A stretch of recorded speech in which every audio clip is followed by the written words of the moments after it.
प्रभु की स्तुति। आप इस चैनल को रोजाना सुनकर एक साल में बाइबल पढ़ सकते हैं। Please subscribe and support. आज के बाइबल अध्याय। इतिहास की पुस्तक दूसरा भाग अध्याय 28। इतिहास की पुस्तक दूसरा भाग अध्याय 28। आहाज का राज्य। जब आहाज राज्य करने लगा तब वह 20 वर्ष का था और 16 वर्ष तक यरूशलेम में राज्य करता रहा और अपने मूल पुरुष दाऊद के समान काम नहीं किया, जो यहोवा की दृष्टि में ठीक था, परंतु वह इस्राएल के राजाओं की सी चाल चला और बाल देवताओं की मूर्तियां ढलवाकर बनवाई और हिम्मोन के बेटे की तराई में धूप जलाया और उन जातियों के घिनौने कामों के अनुसार जिन्हें यहोवा ने इस्राएलियों के सामने से देश से निकाल दिया था, अपने लड़के बालों को आग में होम कर दिया और ऊंचे स्थानों पर और पहाड़ियों पर और सब हरे वृक्षों के तले वह बलि चढ़ाया और धूप जलाया करता था।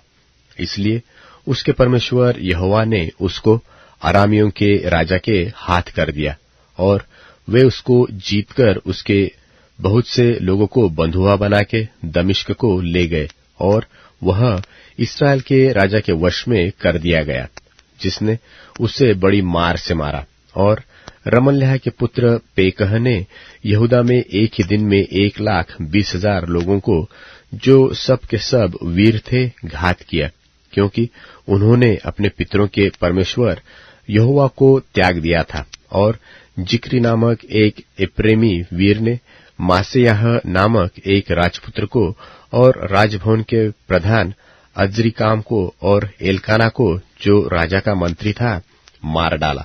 और इस्राएली अपने भाइयों में से स्त्रियों, बेटों और बेटियों को मिलाकर 2 लाख लोगों को बंधुआ बना के और उनकी बहुत लूट भी छीनकर शोमरोन की ओर ले चले।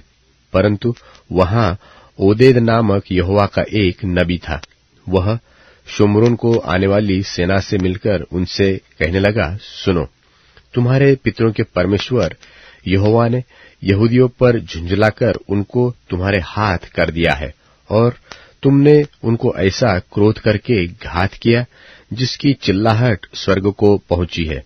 और अब तुमने ठाना है कि यहूदियों को और यरूशलेमियों को अपने दास दासी बनाकर दबाए रखो।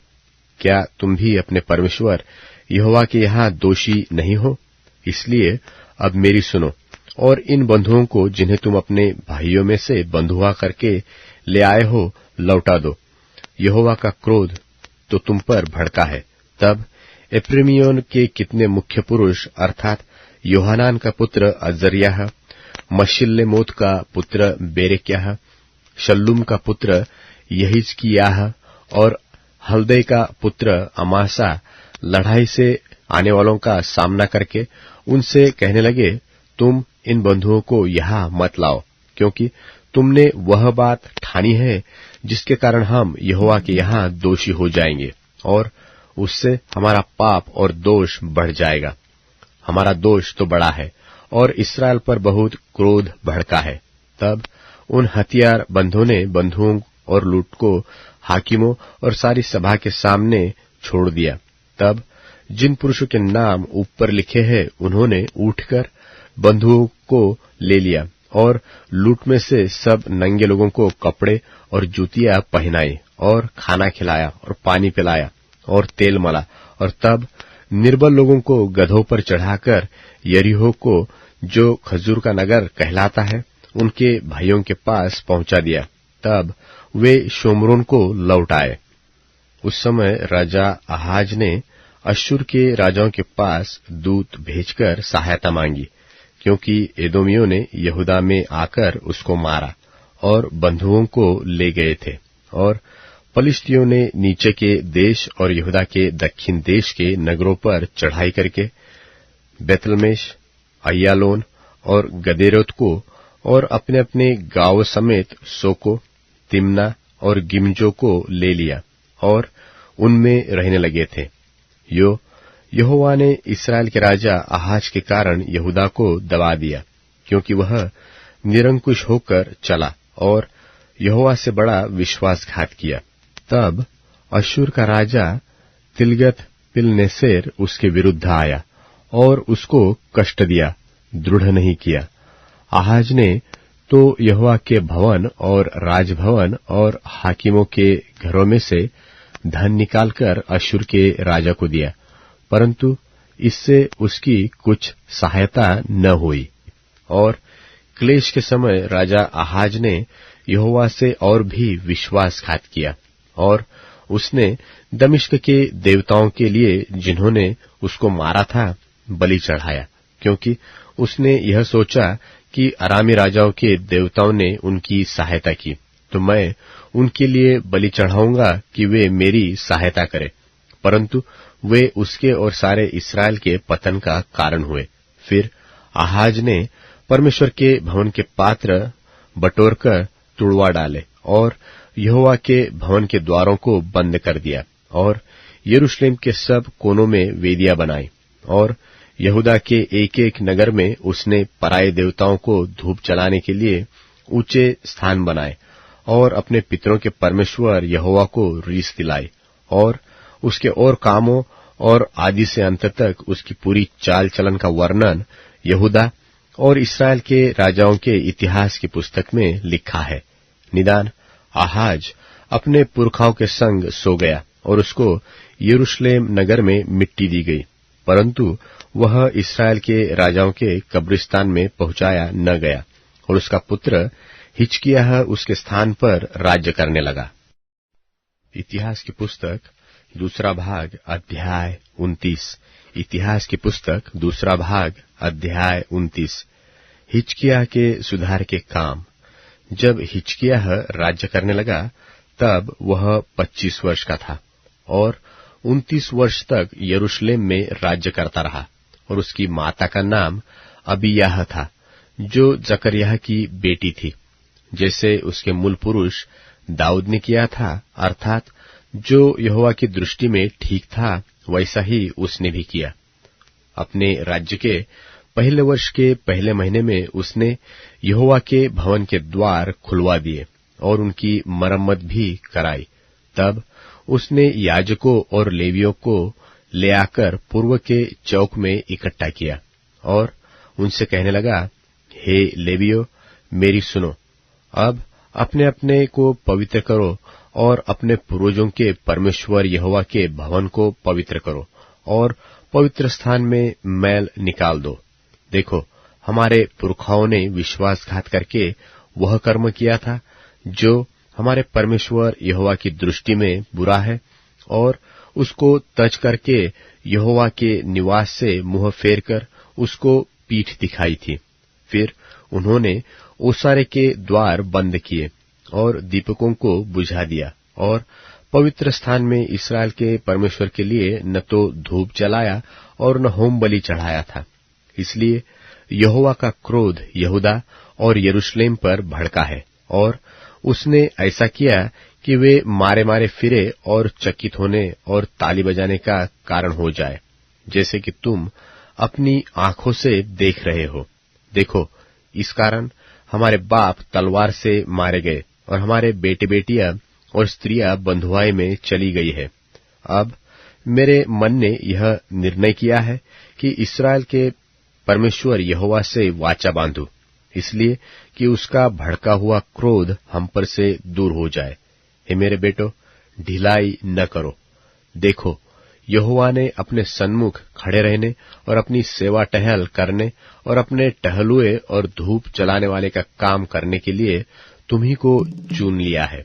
तब लेवीय उठ खड़े हुए, अर्थात कहातियों में से अमासै का पुत्र महत और अजर्याह का पुत्र योएल, और मरारियों में से अब्दी का पुत्र कीश और यहल्लेलेल का पुत्र अजर्याह, और गेर्शोनियों में से जिम्मा का पुत्र योआह और योआह का पुत्र एबेन, और एलिसापान की संतान में से शिमरी और यूएल, और आसाप की संतान में से जकर्याह और मतत्न्याह, और हेमान की संतान में से यहूएल और शिमी, और यदुतून की संतान में से शमायाह और उज्जीएल।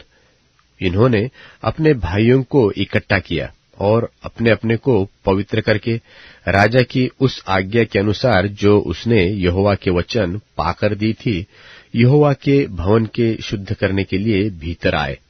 तब याजक यहोवा के भवन के भीतरी भाग को शुद्ध करने के लिए उसमें जाकर यहोवा के मंदिर में जितनी अशुद्ध वस्तुएं मिली उन सबको निकालकर यहोवा के भवन के आंगन में ले गए, और लेवियों ने उन्हें उठाकर बाहर किद्रोन के नाले में पहुंचा दिया।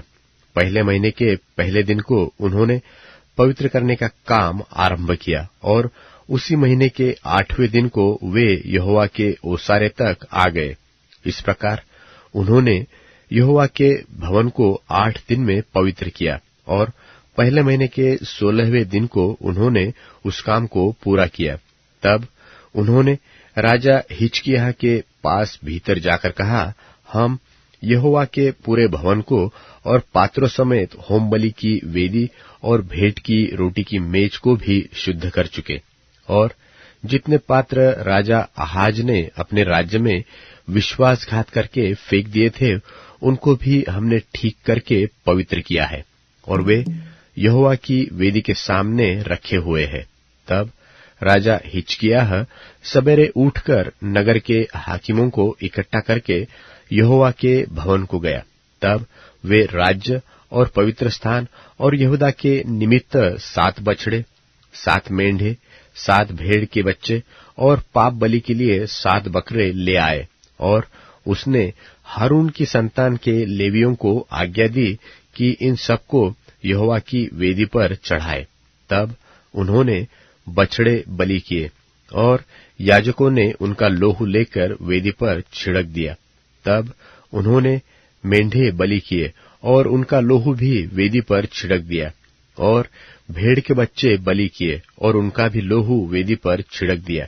तब वे पाप बलि के बकरों को राजा और मंडली के समीप ले आए और उन पर अपने हाथ रखे। तब याजकों ने उनको बलि करके उनका लोहू वेदी पर छिड़क कर पाप बलि किया, जिससे सारे इस्राएल के लिए प्रायश्चित किया जाए, क्योंकि राजा ने सारे इस्राएल के लिए होम बलि और पाप बलि किए जाने की आज्ञा दी थी। फिर उसने दाऊद और राजा के दर्शी गाद और नातान नबी की आज्ञा के अनुसार, जो यहोवा की ओर से उसके नबियों के द्वारा आई थी, झांझ, सारंगिया और विनाए लिए हुए लेवियों को यहोवा के भवन में खड़ा किया। तब लेवीय दाऊद के चलाए बाजे लिए हुए, याजक तुरैया लिए हुए खड़े हुए। तब हिजकिय्याह ने वेदी पर होमबलि चढ़ाने की आज्ञा दी, और जब होमबलि चढ़ने लगी तब यहोवा का गीत आरंभ हुआ, और तुरैया और इस्राएल के राजा दाऊद के बाजे बजने लगे, और मंडली के सब लोग दंडवत करते और गाने वाले गाते और तुरही फूंकने वाले फूंकते रहे। यह सब तब तक होता रहा जब तक होमबलि चढ़ न चुकी, और जब बलि चढ़ चुकी तब राजा और जितने उसके संग वहां थे उन सबों ने सिर झुकाकर दंडवत किया। और राजा हिजकिय्याह और हाकिमों ने लेवियों को आज्ञा दी कि दाऊद और आसाफ दर्शी के भजन गाकर यहोवा की स्तुति करें, और उन्होंने आनंद के साथ स्तुति की और सिर नवाकर दंडवत किया। तब हिजकिय्याह कहने लगा, अब तुमने यहोवा के निमित्त अपना अर्पण किया है, इसलिए समीप आकर यहोवा के भवन में मेलबलि और धन्यवाद बलि पहुंचाओ। तब मंडली के लोगों ने मेलबलि और धन्यवाद बलि पहुंचा दिया, और जितने अपनी इच्छा से देना चाहते थे उन्होंने भी होमबलि पहुंचाए। जो होमबलि पशु मंडली के लोग ले आए उनकी गिनती यह थी, 70 बैल, 100 मेंढे और 200 भेड़ के बच्चे। ये सब यहोवा के निमित्त होमबलि के काम में आए। और पवित्र किए हुए पशु 600 बैल और 3000 भेड़ बकरियां थी, परंतु याजक ऐसे थोड़े थे कि वे सब होमबलि पशुओं की खालें न उतार सके। तब उनके भाई लेवीय उस समय तक उनकी सहायता करते रहे जब तक वह काम निपट न गया, और याजकों ने अपने को पवित्र न किया, क्योंकि लेवीय अपने को पवित्र करने के लिए पवित्र याजकों से अधिक सीधे मन के थे। और फिर होमबलि पशु बहुत थे और मेलबलि पशुओं की चर्बी भी बहुत थी, और एक एक होमबलि के साथ अर्घ भी देना पड़ा। यहोवा के भवन में की उपासना ठीक की गई। तब हिजकिय्याह और सारी प्रजा के लोग उस काम के कारण आनंदित हुए जो यहोवा ने अपनी प्रजा के लिए तैयार किया था, क्योंकि वह काम एकाएक हो गया था। लूका रचित सुसमाचार 23वां अध्याय। तब सारी सभा उठकर उसे पिलातुस के पास ले गई, और वे यह कहकर उस पर दोष लगाने लगे कि हमने इसे लोगों को बहकाते और कैसर को कर देने से मना करते और अपने आप को मसीह राजा कहते हुए सुना है। पिलातुस ने उससे पूछा, क्या तू यहूदियों का राजा है? उसने उसे उत्तर दिया कि तू आप ही कह रहा है। तब पिलातुस ने महायाजकों और लोगों से कहा, मैं इस मनुष्य में कुछ दोष नहीं पाता। पर वे और भी दृढ़ता से कहने लगे, यह गलील से लेकर यहां तक सारे यहूदिया में उपदेश दे देकर लोगों को उस्काता है। यह सुनकर पिलातुस ने पूछा, क्या यह मनुष्य गलीली है? और यह जानकर कि वह हेरोदेस की रियासत का है, उसे हेरोदेस के पास भेज दिया, क्योंकि उन दिनों में वह भी यरूशलेम में था। हेरोदेस यीशु को देखकर बहुत ही प्रसन्न हुआ, क्योंकि वह बहुत दिनों से उसको देखना चाहता था, इसलिए कि उसके विषय में सुना था और उसका कुछ चिन्ह देखने की आशा रखता था। वह उससे बहुतेरी बातें पूछता रहा, पर उसने उसको कुछ भी उत्तर न दिया। और महायाजक और शास्त्री खड़े हुए तन मन से उस पर दोष लगाते रहे।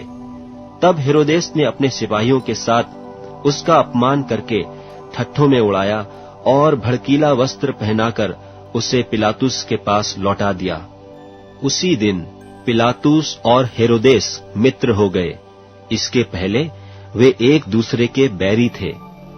पिलातुस ने महायाजकों और सरदारों और लोगों को बुलाकर उनसे कहा, तुम इस मनुष्य को लोगों का बहकाने वाला ठहराकर मेरे पास लाए हो, और देखो मैंने तुम्हारे सामने उसकी जांच की, पर जिन बातों का तुम उस पर दोष लगाते हो उन बातों के विषय में मैंने उसमें कुछ भी दोष नहीं पाया है। न हेरोदेस ने, क्योंकि उसने उसे हमारे पास लौटा दिया है, और देखो उससे ऐसा कुछ नहीं हुआ कि वह मृत्यु के दंड के योग्य ठहराया जाए, इसलिए मैं उसे पिटवाकर छोड़ देता हूं। तब सब मिलकर चिल्ला उठे कि इसका काम तमाम कर और हमारे लिए बरअब्बा को छोड़ दे। यही किसी बलवे के कारण जो नगर में हुआ था और हत्या के कारण बंदी गृह में डाला गया था। पर पिलातुस ने यीशु को छोड़ने की इच्छा से लोगों को फिर समझाया, परंतु उन्होंने चिल्लाकर कहा कि उसे क्रूस पर चढ़ा, क्रूस पर। उसने तीसरी बार उनसे कहा, क्यों? उसने कौन सी बुराई की है? मैंने उसमें मृत्यु के दंड के योग्य कोई बात नहीं पाई, इसलिए मैं उसे पिटवाकर छोड़ देता हूं। परंतु वे चिल्ला चिल्लाकर पीछे पड़ गए कि वह क्रूस पर चढ़ाया जाए, और उनका चिल्लाना प्रबल हुआ। सो पिलातुस ने आज्ञा दी कि उनकी विनती के अनुसार किया जाए, और उसने उस मनुष्य को जो बलवे और हत्या के कारण बंदी गृह में डाला गया था और जिससे वे मांगते थे, छोड़ दिया, और यीशु को उनकी इच्छा के अनुसार सौंप दिया। जब वे उसे लिए जाते थे तो उन्होंने शमौन नाम एक कुरेनी को, जो गांव से आ रहा था, पकड़कर उस पर क्रूस को लाद दिया कि उसे यीशु के पीछे पीछे ले चले। और लोगों की बड़ी भीड़ उसके पीछे हो ली, और बहुत सी स्त्रियां भी, जो उसके लिए छाती पीटती और विलाप करती थीं। यीशु ने उनकी ओर फिरकर कहा, हे यरूशलेम की पुत्रियों, मेरे लिए मत रो, परंतु अपने और अपने बालकों के लिए रो, क्योंकि देखो वे दिन आते हैं जिनमें कहेंगे, धन्य है वे जो बांझ हैं, और वे गर्भ जो न जने, और वे स्तन जिन्होंने दूध न पिलाया।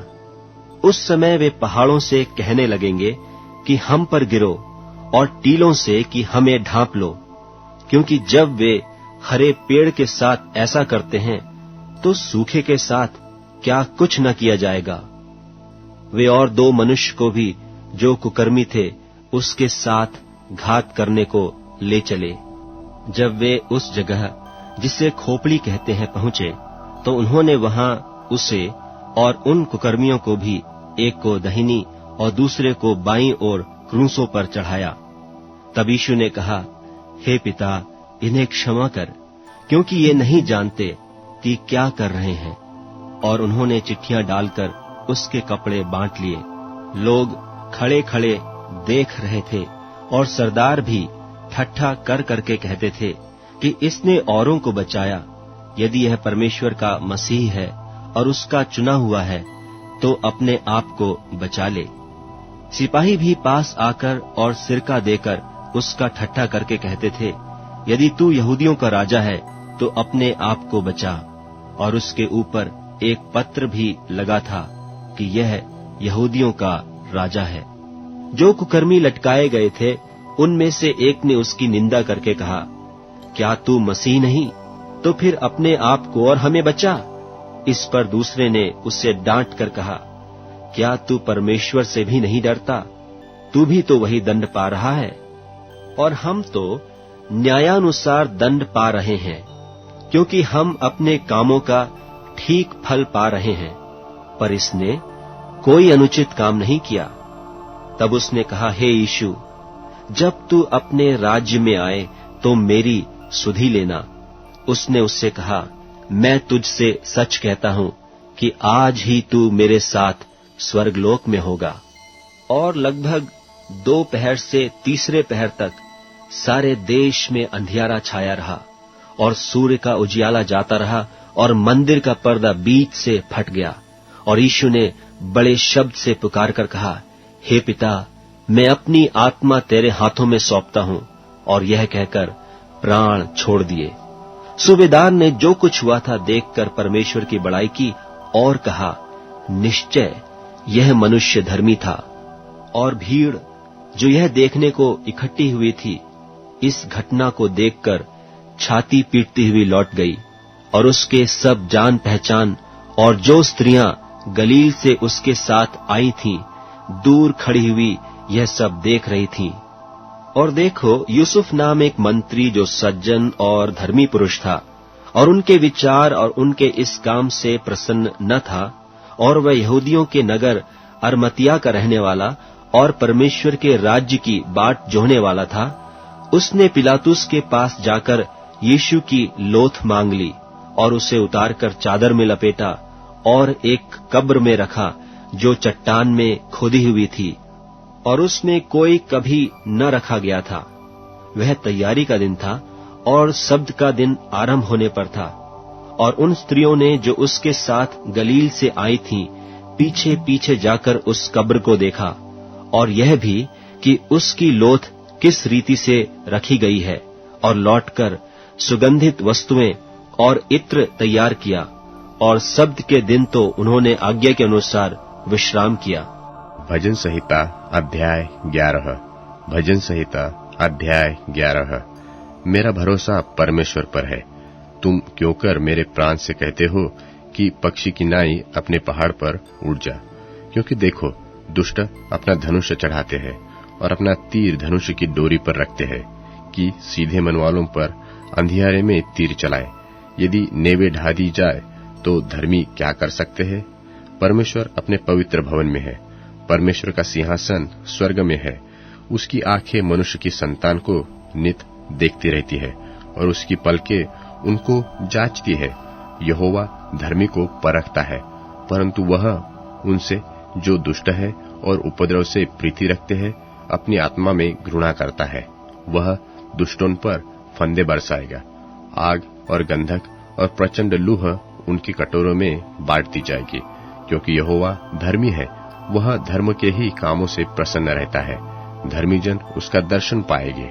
अब Amazon music, tune in, Spotify और YouTube म्यूजिक में उपलब्ध है। Please follow it.